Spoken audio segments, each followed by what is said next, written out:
Lately, there has been a lot of interesting new technology at lower price point, and this time I'm gonna review an IM that is using a planar driver plus one balance armature at only $50 price point.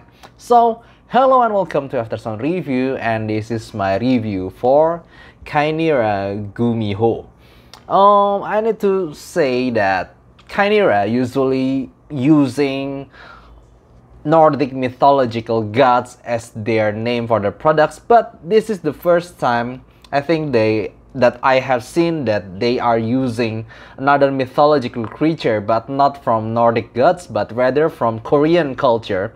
If you are familiar with a nine-tailed fox that is really popular with Asian culture, if you have seen Naruto, QB from Naruto, and also in some Chinese folk creatures, there always have been a creature that has that looks like nine-tailed fox, and even in Pokemon there's a Pokemon that literally named nine-tailed, and this one is using that creature for the name.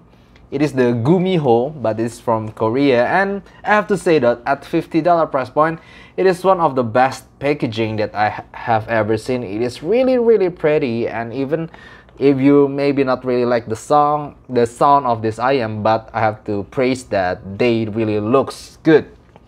Okay, but I have to say though, even though I said that they are using planar driver, but it's actually different from the usual planar drivers that are usually using magnets and diaphragm in the middle, but rather this IM is using what they called an SPD, a square planar driver, that is actually how they work is more similar to the usual dynamic drivers, but rather than having a cone-shaped driver, this one have a square and rather planar-ish, flat-ish driver, so that's why they call it square planar driver.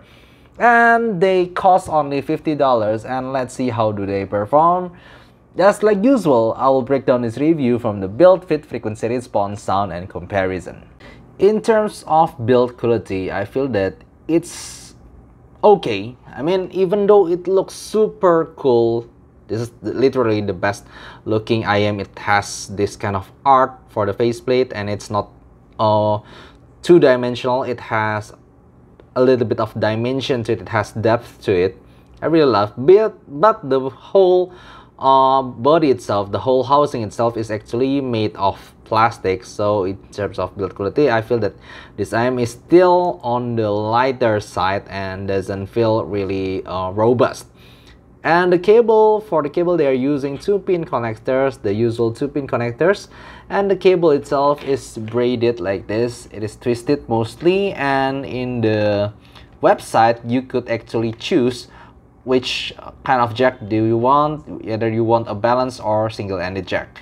Even though it looks wide, but actually the fit is really fine on my ears. I really have no problem using them for hours, and they fit really nice. Measurement wise, you could see that the main emphasis is mostly on the 3 points. That's somehow I could call them W-shaped is performance for the tonal balance. You can see that the emphasis is mostly on the base area, and after that the upper mid-range around 2 and 3K. After that there's a roll off around 5 to 6K, and then there's definitely a raise in the middle treble region around 8K. That somehow give them energetic tonality that is really fun and forward, but sometimes could be a little bit fatiguing. Okay, now let's break it down first from the bass area. I find that the bass is punchy, it is impactful, and also quite fast in terms of transient speed. But the thing that I'd like to say, that I'd like to emphasize, is how unique they are. I mean, I have tons of IMs right now around me. I have BA drivers IM, I have planar drivers like the Shure S12, the TRN, MT1, of course the 7Hz timeless, and also have tons of dynamic drivers. But the texture on this Kinera, I feel that the texture is different from the planar, but it's not like the usual BA or dynamic driver either. Let me explain that for me, no matter what kind of music, I find that the dynamic driver in terms of texture and overall decay and naturalness is still number one. It is still the most natural one for me, dynamic drivers. And after that, I feel that the plainer drivers like the Shure S12 or this Timeless feels like the punch is not like the dynamic drivers. It's more, I'm just borrowing another reviewer's word here, it sounds pillowy.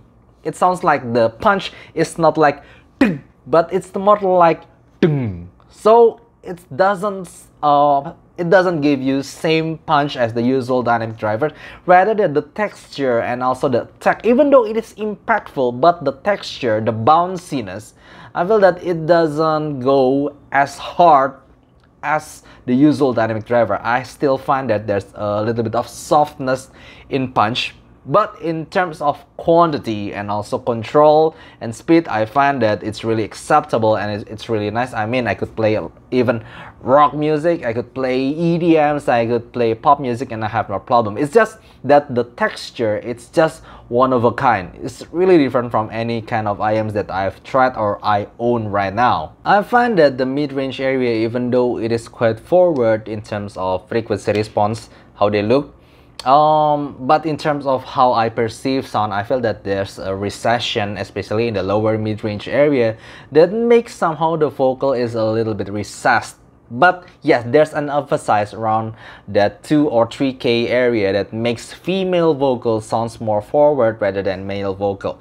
But the thing that I don't really like, that I find that it is a little bit strange, because there's a roll off, there's a noticeable roll off around the presence area around 5 to 6K. So that is somehow giving female vocal sounds less open. Actually, I find a similar problem with the KZ AS16 Pro. So if you have heard this KZ AS16 Pro, even though they sounds good for me, I find that the vocal is a little bit strange because they take out the presence energy around 5 to 6K. So when I'm hearing some female vocals, even though it's more forward rather than the male vocal, but when they scream, when they really shout, when the song is playing, I feel that there's some energy that is taken from the vocal, so it doesn't sound as open as I'd like. But in terms of clarity, how I perceive the definition of the notes and also the pronunciation of the words, I find that this is still great. So it's just that the tonal balance around the mid-range that I don't really like, but in terms of clarity, yeah, it's definitely there. Now here comes the maybe the debatable part, or maybe the unique part about this IM2 is about the treble area that is definitely picky around that 8K, just like how measurement looks. But this 8K peaks definitely gives you a sense of clarity. It gives you a sense of clearness and also treble extension. So when you are hearing cymbal crash, it is up there, it is shimmering, and it's also airy. But it also, because that the peak is quite radical, it gives you more emphasis on some parts that you don't actually really like. For example, like when you're hearing S pronunciations from some words, or some female vocals, when you hear S words, when the recording is not really good, so that could be emphasized. That sibilance, that S pronunciation, also some cymbal crash sounds more thin and a little bit metallic because of that 8K emphasized. But yeah, I cannot help but think that 8K emphasized is also giving a sense of clarity, a sense of, you know, a sense of clearness around the treble area, a sense of extension. But personally, I don't really like it. I mean, if I take down a little bit of that treble peak around 2 or 3K, 2 or 3 decibel, it will still sound fine and noticeably better, at least for my ears. In the end, it is clear for me that the tonal balance isn't the best part for this Kinera Gumiho. For me, it's just too spicy around that 8K peak. and also the balancing in the mid-range is also not really good, but I have to say though, it is quite acceptable, at least for my preference. Is still quite acceptable. But the really great part about this Kinera Gumiho is mostly on the technical part. It's just definitely punching way above its price point in terms of clarity, resolution, and detail, because it has great impacts and also energetic and has lots of quantity itself from the bass, mid-range, and also treble. It feels that it has definitely one of the best, if not the best, resolution at around $50 price point. But maybe in terms of overall technical, I feel that I only lacking a bit of depth and three-dimensionalness. But other than that, I feel that it is already a really great IM for its price point in terms of technicality. Now, how is it compared to the other $50 price point IM that I actually really like, that the KZ AS16 Pro, that I actually feel that it's also punching way above its price point in terms of technical. But in terms of tonality, for me, they both are not the best. Even the Sound Zero are more balanced for me. This KZ AS16 Pro is the warmer kind of set.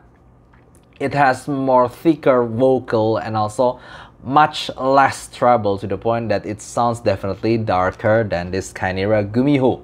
But in terms of separation, I feel that this KZ AS16 Pro is just the best at $50 price point. You can feel that the multi-driver is really working here, that you will feel multi-driver separation in really great quality at this price point.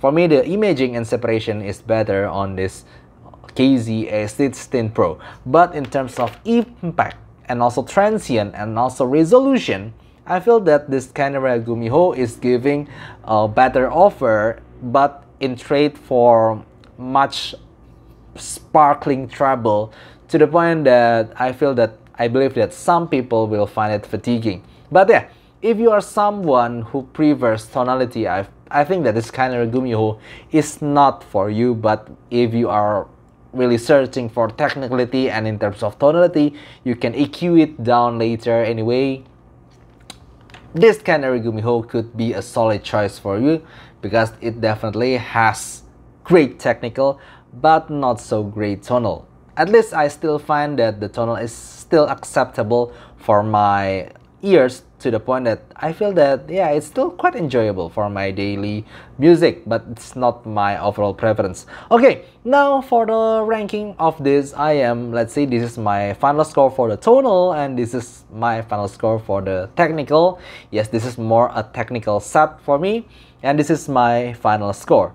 And this final score for the ranking could be and will be changed because of technology advancement, or maybe simply a change in my benchmark. If you are interested in looking my rank list, you could see in the description below. And I think that's all I could say about this IM.